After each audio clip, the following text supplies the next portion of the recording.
naagal. Yaanni kee naagal. Koila Marcos waata kan si kaasa dabale waata kan si kaasa.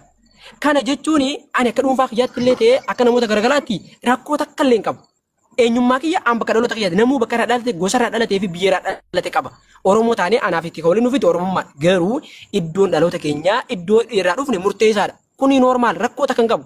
Gaafni immoo isii rakkoo kan godhatu yoo inni kan dubbatte kuni inni ka hate kun wallaggaadha hattuun san wallaggaadha kallattumaan directly si galee hattuu wallaggaati.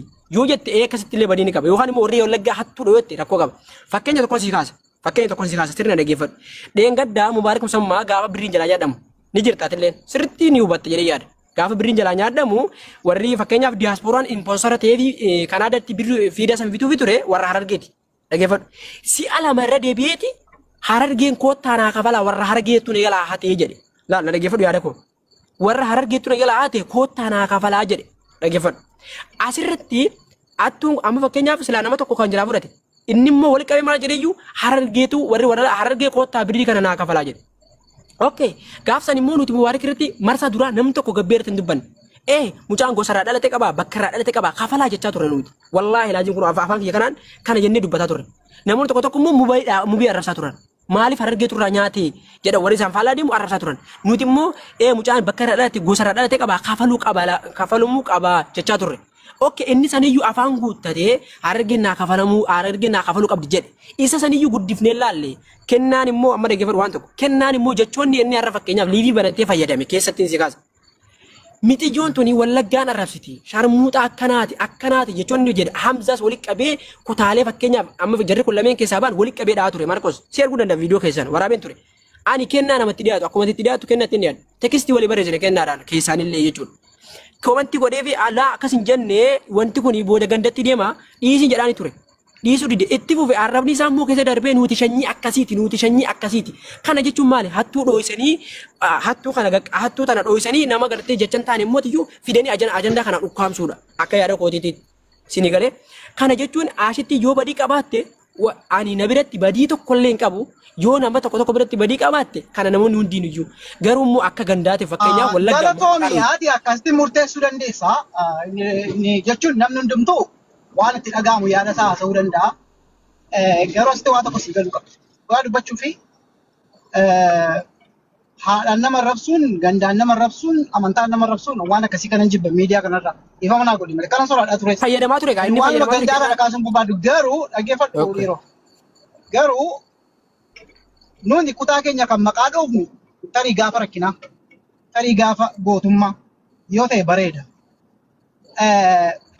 Hattuu kaleessa dheengadda isaa argitetti fakkeenyaaf Nuraddiin Baabaa fa'aa mataa turanii, Abbaa Gadaa reestooraantii fa'aa mataa turanii, jalan ture hunda isaanii jalayyuu. That was a great job.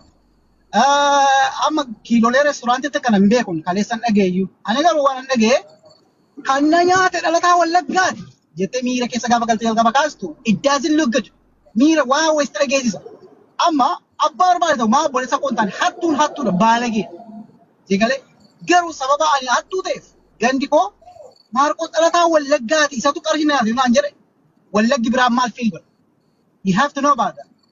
Kanaaf gaafa hattuu tokko gadi baasan maqaa qaba abbaa haadha qaba Maarqos taasisaa jettee maqaa koo wajjin maqaa haadha kootii jenna waamte rakkina hin qabu.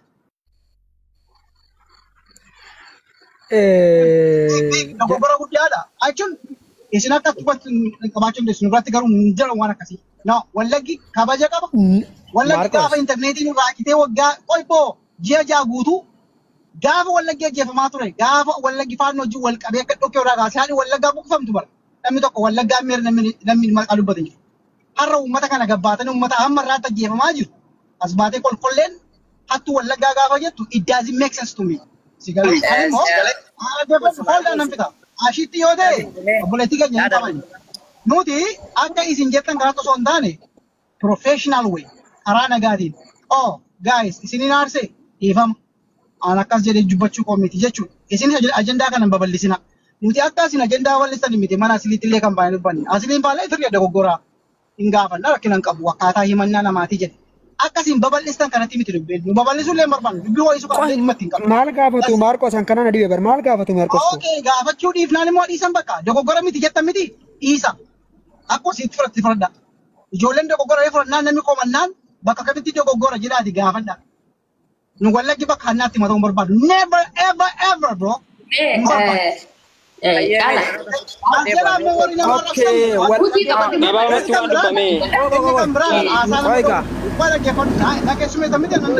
Inni kan biraan haasaa nama dhowwitu. Mee ijoollee keessa ilaalaa jira. Gowwa maali? Haadha shaalmuuta haadha maali? Kan nama rabsu ijoollee wallaggaa miti. Yaada kennatu jedhu koomentii miti carraa. Nah, kasih kalau gari kabadu. Kalau anda kau itu mami, jadi tu. Ani asal kan dokon salah. Uji berbat. Mela lagi, opsi mami. Lah, wan tak kali lagi. Tanandura, 2019 kasajo. Micio ada kia. Biar kayak grupa wala gati. Okay, wala gati. Pakai juara lagi waktu suara lagi jadi tajuk. Fode hari lemas jadi. Able nak kasi wala kalian sinje hari lemas jadi. Wala. Hai. Hatung gusafi ganta kau di. Ganda gati wala gati wala gati wajan rapo takangkap aka hiyati hai Lal di sawo gati wani wala nama dulung gari itu tamco semua miskin askin hampir wala wala ko intanya lagi fat ya rakab da sudah bada aja sih mame Wana baay'ee dubbachuun barbaadu beektaa argaa turre ajandaa guyyaa deemamaa jirullee argaa turre. Ajandaan immoo waan akkanatti gandatti galeellee ullee hin qabu garuu ajandaa ganda yoo galfatanii xurullee miti. Mucayyoolleen kan jette kan dubbatte hattuudha mucaan hattuun nu nyaatee jira. Kan nu nyaatellee mucaa dhalataa wallaggaatette malee waa wallaggaaleen achi seentee tutte hin qabdu takka jedhe wayiibsi jedhe keessa gaddee bilaaladha. Hattuun immoo akkuma kween jette balbalaa fi gandatti yoo galchanii himanii yoo ganda gaggalee himan homaa rakkoo hin qabu maali ijoollee arsii akka himaan jiran harargee himaan jiran wallagga himaan jiran shawaa kutaa hundaan himaan jiran ilaa dhalattuu ganteessi xofaan jiranii biiftuu doktor biiftuu hattuu ilaa ganteessi waraqaatti barreessan jiranii oye hattuu waa'ee hattuuti miti kun amma kan ilaalataa jiru kan dubbatamaa jiru nuti ka hattuuti garuu ummanni immoo maal godhaa jira beektaa gandatti hin galchina wallagga hattuu hin qabu hin jedhina hattuun hin jira bakka hundaayyuu ni jira kutaa 11 keessa hattuun ni qaba oromoon guutumaan guututti hattuudha maga mataa kiyyaan bootu jechuudha. Amma moo as deebitanii mucayyoo miskiina tanaa ganda galchitanii yaada ida. Nagaan olii caala hojiirran jira. Eefamaatiin harkidaan hin seene. Okay. Bakka taataan jiru. Haasaa gaafa softanii professional wayii toora galcha haasaa. Hattuun maa obboleessa kiyyan taane dhiyoo. Wayi gaacha kas kennanii mi carraa nu kennanii. Bar Marcos hattuu dho'isu jirtanii bar amma kana jechuun Marcos wallagga hattuun qabdu jechuun sirrii miti tokkoffaa hattuu dho'isuun sirrii miti Marcos laa dhageeffatu akkuma yeroo ammaa wal jalan yeroo dhugaatii nu gurguruu itti himne hojii yaa. Wala gaafatan. Walitti kennan seeraa wala gaafatanii waliin gaafachuu danda'u. Wala gaafatu. Nuti garuu ekeleen yuu kan jedhe maal ekelee faan akkasii ekelee faan akkasii jenne ganda maqaan namni jettanii walirra goruu kana hin beeknu. Walirra goruu kana dhimma naa godha. Walirra goruu kana malee. Hayyee Marcos naa yeroo gaarii qabaadha ishee. Lalle Marcos ni dhageessisa kana jirtaa dhageeffatu. Waan ni je asli waan jedha keessa caala guyyaa sana jira taatiin dhaggeeffatu ture beektan. Jechuun nama gattee maallaqa ijoollee sanii raate ganda isaaniitii fi maqaa isaanii wajjin nuu fidaadhaa jedhu. Fakkeenya ani yoo gattee jiramti harargete kuyin gattee wada harargete hojii rakkoota kan qabdu akka fayyatti maal rakkoo qabdi. Haka nama fanya semua dubbanne bakka amma tana dubbi akkana tana waan tokko tana kana sadi dubbatan sammaan dubbanne. Asoo dubbiin fixatti Ini maalini raafoodhamu qaba. Eemsi. dubbii xiqqoo mara dubbattee irraa. Dubbii dha uusuu fedhan walla. Na dhageeffadha dalagaa godhata beeyte. Birbirri kiyyaas chaarjii oon godhee jira na dhageeffadha wanta akkasinitti hima. Laal Marcos ni dhageessatillee. Aboo mee manta waliin haa kayaa baleessu. Amma maliif irra nagartan yommuu duru siin dawwaltan yaa akhi. Meeqoo tura na dhageeffadha laal jechoota ashittiin fayyadamnee dhaabbannee jecha barbaannee fayyadamnee arrabsina arrabsoo akkasii irra fayyadamna yookaan arrabsoo gandaa wal qabatu irratti jennaan miidiyaa kanarra jirra kuni rakkoodha an dhugaa jirtu isinitti hima kuni rakkoodha booda ofiis hin arrabsiisina waliis akka nu arrabsinu waliin taasisina waan sitti maal ashittiin dogongoree siin jirti takka hin jiru kuni hattuu dho'isuudha kun kaattuu mabilaat nooye hattuu wajjin nyaachuudha. Sinigale namni yoo hattuu wajjin nyaatte hattuu mataan kee ani hattuu wajjin yoo nyaadhe hattuun jedhama. Hattuu dho'isuudhaaf immoo jechi san sirrii miti jechi kun sirriidha jecha no hin ta'u no neevar kana hin ayyamnu jechuun miidiyaa kana gubbatti. Sinigale miti hattuu affananii jecha namaa hin fakkaanne fakkeessanis gubbata ajandaa godhachuun sirrii miti. Inzariili wallaahi waan qabatamaati jechuudha kun. Kijiba immoo as gubbaa deemtanii jechoota fakkeenyaaf ani dhalataa Harargeeti Harargummaa keenyarraa yaaquu hin dandeessan. Ati dhalataa Wallaggaa Wallagummaa sirraa haquu hin danda'u. Ati dhalataa Jimmaati Jimmaan sirraa haquu hin danda'u.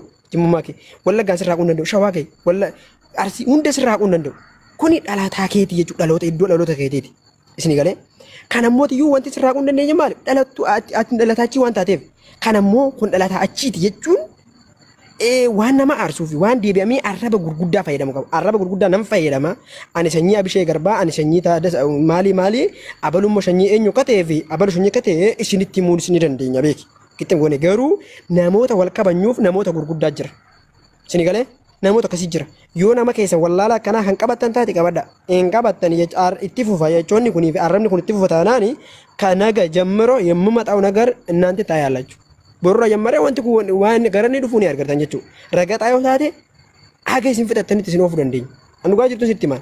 Ragaxaa yoo taate haga isin fixattanitti isin oofuu nama danda'udha. Miidiyaa kana ni beektanii mi? Paarsinaalii jechuudha. Isin galee nuti namas gubbaadha nama qabu ol qabus dandeettii itti qabu. Dhugaa jirtu jala sarreen sitti maal? Walii gallee gaayis. Soo kana gali. Burcuqqoo cabaa qabadhuuti. Burcuqqoo cabaa asiif asiin qabadhuuti. Mataatiin galagalidha biyya koo himachuun gandummaa yoo ta'e qoshaashaa Wallagga yoo himadhe Wallagga himachuun koo qaanummaadha jagnummaadha beekumsadha malee yoo ta'es shuxaam liji afaan hin badiinas jala deemte raammoo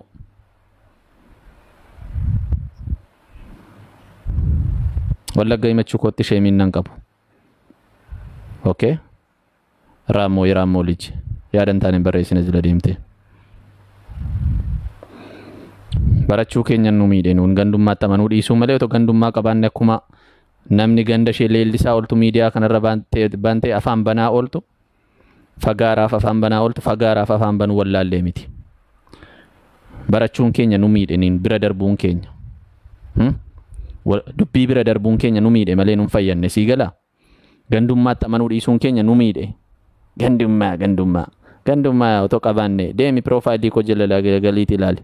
Guyyaa tokko waa'ee ganda koo dubbadheen beeku Oromoo mara walitti qabeen dubbadha malee. Okay. Gaafa gandi keenya dhumu gaafa Wallagga wareegamu as baatanii warra shanee jettu. Gaafa Oromoo Wallagga akka barbaade qalamu asirra baatanii shanee nuun jettu.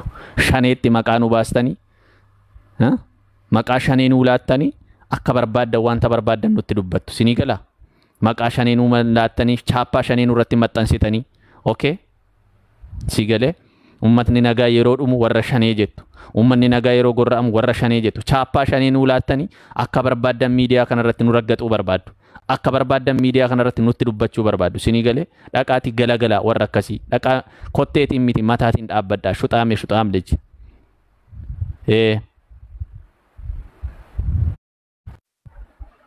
naman dubbachiisina waan baay'ee dubbanna kulkulfannee dhiisna bira dabarra malee sii galee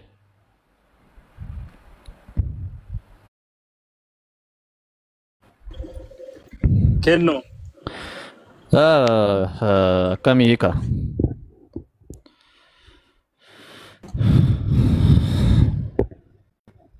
hiika si qabeera connection kee networking kee si qabeera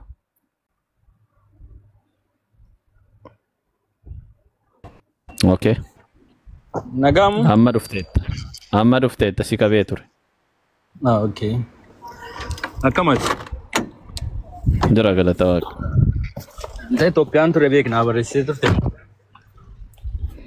yaa rakkoon qabu si barreesseen ture na baay'ee inni dura kan kanaan dura arrabsamne kan kanaan dura waan barbaade jedhamne inni sun hin garuu inni sun darbee already paasteera garuu isa kana booddee like namni kamiyyuu namni aan ilma Wallaggaati yookaan achi dhugumaan dhuurri keenya Wallaggaatti awwaalame namni jedhu namni callisee kana darbuu jiraate baay'ee namni sun dadhabaadha. Otoo dhuguma ta'e immoo uummata kanaatii fi orrumti naannoo biraallee ka'utu irra ture. Garuu fi dubbichi dubbii Wallaggaa waan ta'eef uummata Wallaggaa kana kan itti reebamu Oromummaadhaa fi kan itti dhiigu Oromummaadhaa fi kan itti dararamu Oromummaadhaa fi mee dhuguma ilma Wallaggaa ta'e namni tokko abbaan kiyyaa fi haati kiyya qototee sirnaan garaa gee nyaatee beeka. Waggaa 7 namni jedhu hoo jiraate ani ittiin gaafatamaa. Namni tokko hin jiru. yoo faannoon ta'e yoo waraana mootummaa Itoophiyaan ta'e yoo karaa kamiin ta'e siyaasuma kamiin kan itti reebamu itti dhiitamu eenyudha uummata sanadha. Kan immoo deebi'ee itti arrabsamu immoo kan immoo Oromummaa irraa mulqamu immoo kan immoo hattuu ta'us immoo uummatuma sana. Kana hundumaa ammoo maal jedhuuni yoo nuun baanee dubbanne illee dhiisaa nuuni naannummaa gandummaa osoo hin qabnu dhiisaa bakka callisaa bakka haa ta'u dhiisaa jedhu.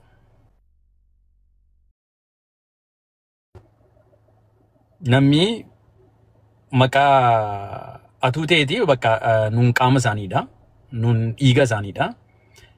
Isaaniif jecha uummati sun dararamaa jira. Uummata kanaaf namni tokko guyyaa tokko gabbee namni sagalee ta'e jira. Yoo naannoo biraatti namni lama du'eedhaniitu miidiyaarra fudhatanii naannoo. Uummati Wallaggaa garuu yoo walitti qabamee dhume harka walitti nu rukutu. So kanaafuu uummati intalli kun itti gaafatamuu qabdi. Intalli kun yoo immoo qaama seeraan itti gaafachuu dadhabne illee intalli kun gabbaatee dhiifama gaafachuu qabdi. Anima amma fakkeenyaaf islaafittuu intalli atuma ta'e iyyuu ijoolleen Harargee amma ba'anii dubbachaa jiru garuu intalli Harargee miti. Intallatu taate iyyuu intalli intala Baaleeti malee intala Harargee miti. Atuu ta'e immoo Baalee bakka hin buutu isheen.